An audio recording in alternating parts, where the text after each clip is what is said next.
बात है। फिर तो आपको कईयों को पता है कि मुझे हिंदी नहीं आती, मुझे इंग्लिश नहीं आती उतनी अच्छी।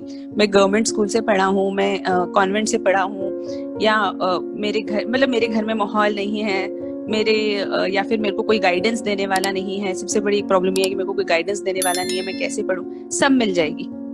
आजकल इतना सब कुछ अवेलेबल है, आप इंटरनेट पे जाएं, समाज के लोग आपकी इतनी हेल्प कर रहे हैं। और मैंने आज तक ऐसा कभी कोई नहीं देखा कि कभी मैं किसी के पास गई हूँ और मैंने बोला हो कि यार मुझे थोड़ा गाइडेंस की जरूरत है, किसी सीनियर के पास, किसी ऑफिसर के पास, कि मुझे गाइडेंस की जरूरत है, कैसे करूँ?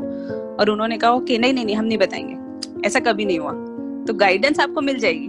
आपके मन के अंदर एक बार आप डिसाइड कर लीजिए कि हाँ, मुझे ये एग्जाम देना है, मुझे आईएएस बनना है। बाकी सब पेरेंट्स भी सपोर्ट में आ जाएंगे, सब हो जाएगा। बाकी सब तो सुपरफिशियल बातें हो जाएंगी। मन की शक्ति जरूरी है।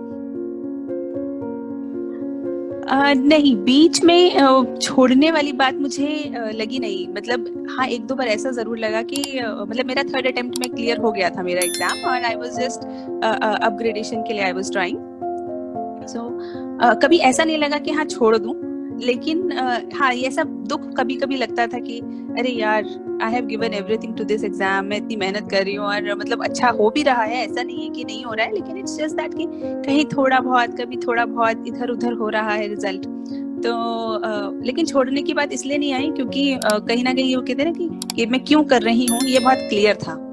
मुझे पता था कि मैं ये क्यों कर रही हूँ। मुझे हाँ, शुरुआत ऐसे हुई थी कि बड़ा इंपॉर्टेंट व्यक्ति होता है आईएएस सिविल सर्वेंट, लेकिन 6 महीने के अंदर मुझे समझ में, जब मैंने पढ़ा तो मुझे समझ में आया कि सिर्फ इम्पोर्टेंस की बात नहीं है, it's the job you are doing. आप इतना अच्छे डिसीजंस ले, आप इतना बड़ा एरिया पे काम कर रहे हैं, आप किसी की पढ़ाई को डिटरमिन कर पा रहे हैं कि कितने लोग पढ़ पाएंगे, किसी के इलाज को डिटरमिन कर पा रहे हैं। तो बहुत बड़ी बड़ी बातें आप डिसाइड कर पा रहे हैं। वो काम ही अपने आप के अंदर इतना नोबल है, जिसे कहते हैं ना, एक ऐसा काम है जिसको करने का मेरा बहुत मन था।